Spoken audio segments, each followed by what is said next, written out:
अग्ना विष्णो सजोषसे मा वर्धन्तु वाङ्गिरः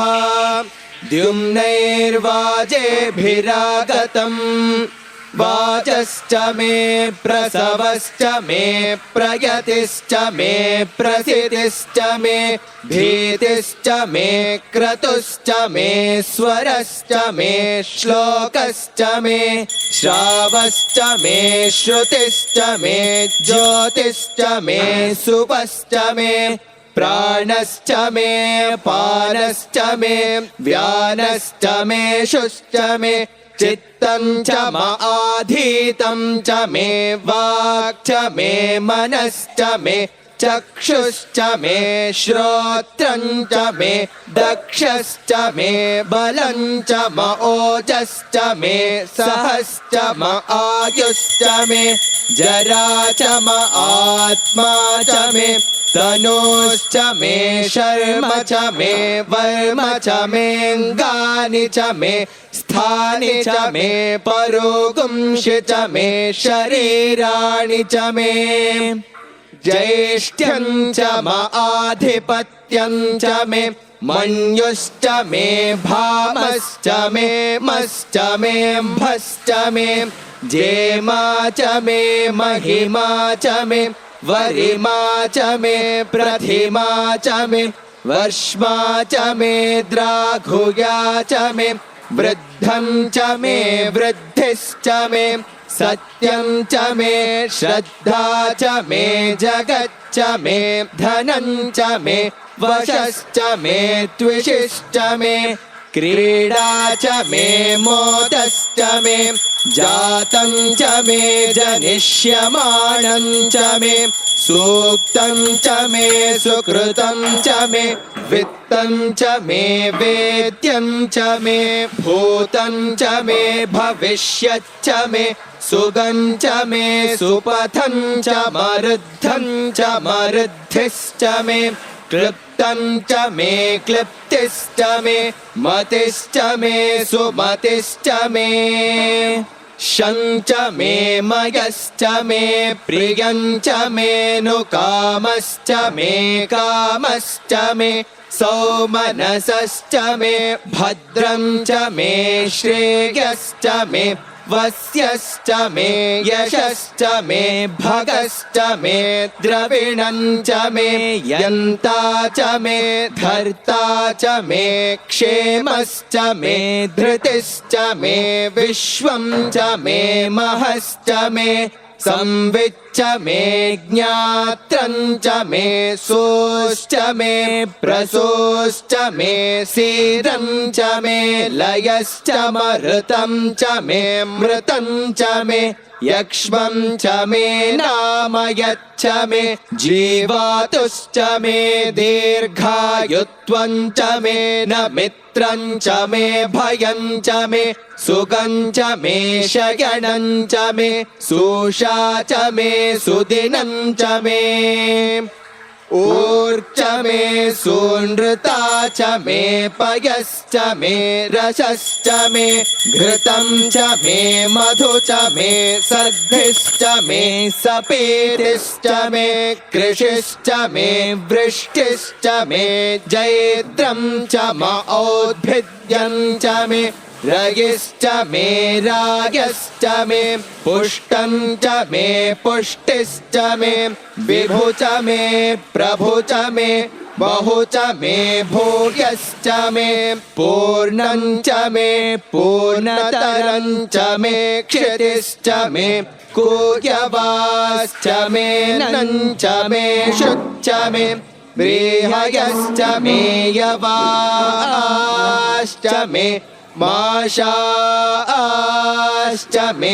तिलाश्च मे मुद्गाश्च मे खल्वाश्च मे गोधूमाश्च मे मसुराश्च मे प्रियङ्गवश्च मे नवश्च मे श्यामाकाश्च मे नीवाराश्च मे अश्मा च मे मृत्तिका च मे गिरयश्च मे पर्वताश्च मे सिकताश्च मे वनस्पतयश्च मे हिरण्यं च मे यश्च मे सीसं च मे त्रपुश्च मे श्यामं च मे लोहं च मे अग्निश्च म आपश्च मे विरुधश्च म ओषधयश्च मे कृष्टपत्यं च मे कृष्टपत्यं च मे ग्राम्याश्च मे पशव आरण्याश्च यज्ञेन कल्पन्तां वित्तं च मे वित्तिश्च मे भूतं च मे भूतिश्च मे वसु च मे वसतिश्च मे कर्म च मे शक्तिश्च मे अर्थश्च म एमश्च म इतिश्च मे गतिश्च मे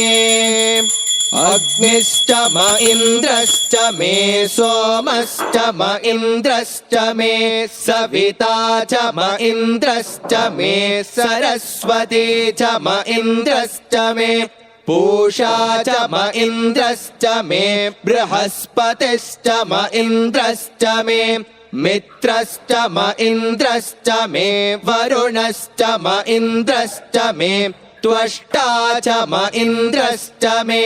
धाता च म इन्द्रश्च मे विष्णुश्च म इन्द्रश्च मेऽश्विनौ च म इन्द्रश्च मे मरुतश्च म इन्द्रश्च मे विश्वे च मे देवा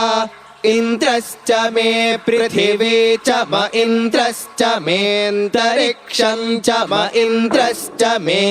द्यौश्च म इन्द्रश्च मे दिशश्च म इन्द्रश्च मे मूर्धा च म इन्द्रश्च मे प्रजापतिश्च म इन्द्रश्च मे अगुंशुश्च मे रश्मिश्च मेधाभ्यश्च मेधिपतिश्च म उपागुंशुश्च मेऽन्तर्यामश्च म ऐन्द्रवायवश्च मे मैत्रावरुणश्च म आश्विनश्च मे प्रतिप्रस्थानश्च मे शुक्रश्च मे मन्थी च म आग्रयणश्च मे वैश्वदेवश्च मे ध्रुवश्च मे वैश्वानरश्च मरुतुग्रहाश्च मेऽतिग्राह्याश्च म ऐन्द्राग्नश्च मे वैश्वदेवश्च मे मरुत्वतीयाश्च मे माहेन्द्रश्च म आदित्यश्च मे सावित्रश्च मे सारस्वतश्च मे पौष्णश्च मे पात्नीवतश्च मे हार्योजनश्च मे इध्वश्च मे बर्हिश्च मे वेदिश्च मे धिष्णियाश्च मे श्रुचश्च मे चमसाश्च मे ग्रावाणश्च मे स्वरवश्च म उपरवाश्च मे धिषवणे च मे द्रोणकलशश्च मे वायव्यानि च मे पूतभृच्च म आधवनीयश्च म आग्नेयेर्ध्रं च मे हविर्धानं च मे गृहाश्च मे सदश्च मे पुरोडाशाश्च मे पचताश्च मे वभृतश्च मे स्वगाकारश्च मे अग्निश्च मे घर्मश्च मेऽर्कश्च मे सूर्यश्च मे प्राणश्च मे श्वमेधश्च मे पृथिवी च मे दितिश्च मे दितिश्च मे द्यौश्च मे शक्वरीरङ्गुलयो दिशश्च मे यज्ञेन कल्पन्तामृच्च मे साम च मे स्तोमश्च मे यजुश्च मे दीक्षा च मे तपश्च मरुतुश्च मे व्रतं च मे होरात्रयोर्वृष्ट्या बृहद्रदन्तरे च मे यज्ञेन कल्पेताम् गर्भाश्च वत्साश्च मे वत्साश्च मे त्रयविश्च मे त्रयवी च मे दित्यवाच्च मे दित्योहि च मे पञ्चाविश्च मे पञ्चावी च मे त्रिवत्सश्च मे त्रिवत्सा च मे तुर्यवाच्च मे तुर्योहि च मे पष्टवाच्च मे पष्टौहि च म उक्षा च मे वशा च मर्षभश्च मे वेहच्च मे नट्वाञ्च मे धेनुश्च म आयुर्यज्ञेन कल्पताम् प्राणो यज्ञेन कल्पताम् अपानो यज्ञेन कल्पताम् व्यानो यज्ञेन कल्पताम् चक्षुर्यज्ञेन कल्पतागुश्रोत्रं यज्ञेन कल्पताम् मनो यज्ञेन कल्पताम् वाग्यज्ञेन कल्पताम् आत्मा यज्ञेन कल्पताम् यज्ञो यज्ञेन कल्पताम्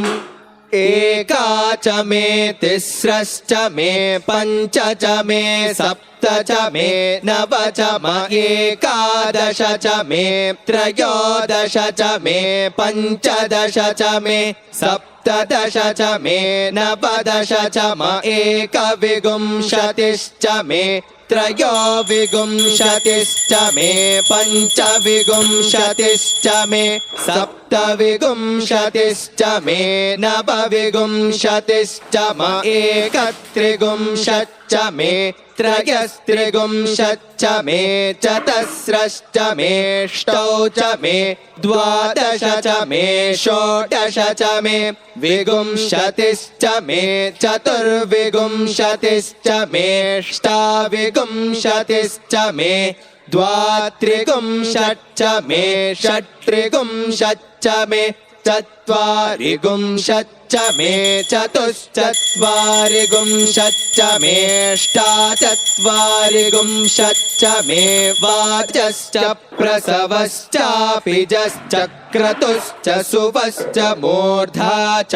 यष्णियश्चान्त्यायनश्चान्त्यश्च भुवनश्च भुवनश्चाधिपतिश्च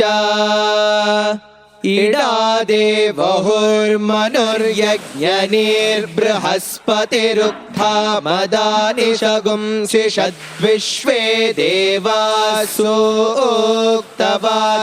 पृथिवी मातर्माहि गुंसीर्मधुमनिष्ये मधुजनिष्ये मधुवक्ष्यामि मधुवदिष्यामि मधुमतीं देवेभ्यो वाचमुद्यासगुं शुश्रूषेण्या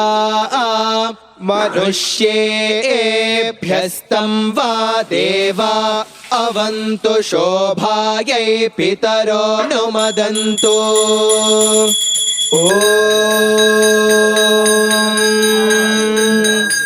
शान्ति शान्ति शान्तिः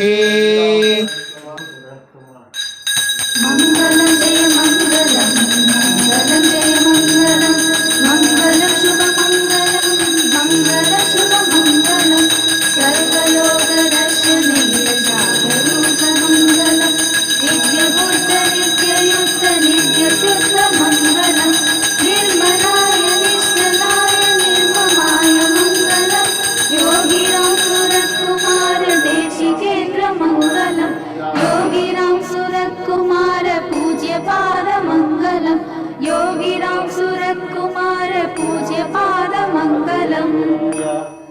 सद्गुरु भगवान श्री योगिराम सूरत कुमार महाराज की जय। योगिराम सूरत कुमार योगिराम सूरत कुमार योगिराम सूरत कुमार जय गुरुराया எல்லாருக்கும் நமஸ்காரங்கள். நம்ம திருச்சி யோகிராம் सूरत कुमार சத்சங்கத்தில் எப்பொழுதும் போல சுவாமிக்கு மாதாந்திரம் சுவாமிக்கு 7 வகையான அபிஷேகங்கள் பண்ணிக்கிட்டு இருக்கோம். இந்த மாதம் இந்த திருச்சி மாவட்டத்தில் பெயர் சொல்ல விரும்பாத ஒரு பக்தை தன்னுடைய மகனுக்கு ரொம்ப நாளாக நாங்கள் வரணும் பார்த்துட்டு இருந்தோம்.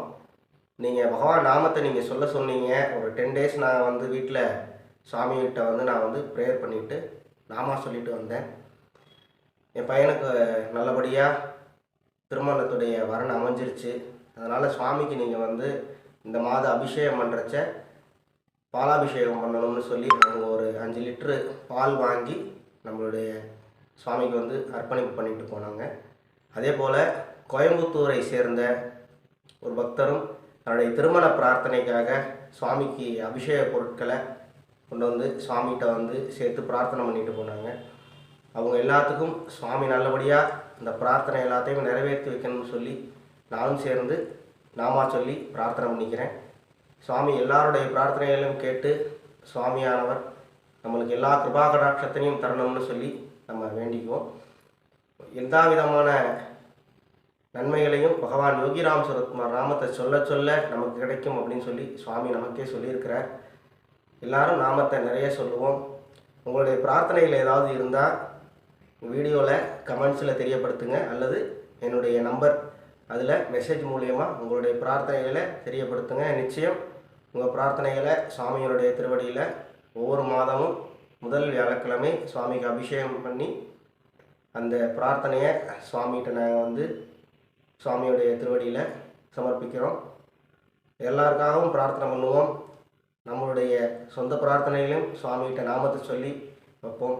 சுவாமி நமக்கு எல்லா கிருபா கடாட்சத்தையும் பண்ணட்டும். ஜெய் யோகிராம் சுரத்குமார்.